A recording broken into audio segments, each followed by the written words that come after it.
You ask Tiger to solve. This deals with linear equations with one unknown. The final result is x equals -1. Let's solve it step by step.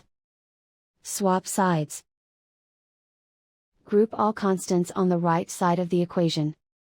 Subtract 4 from both sides. Simplify the arithmetic.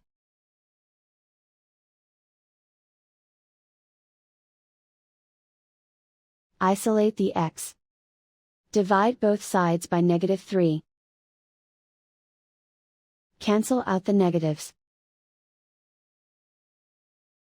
Simplify the fraction. Move the negative sign from the denominator to the numerator. Simplify the fraction. And so the final result is x equals -1.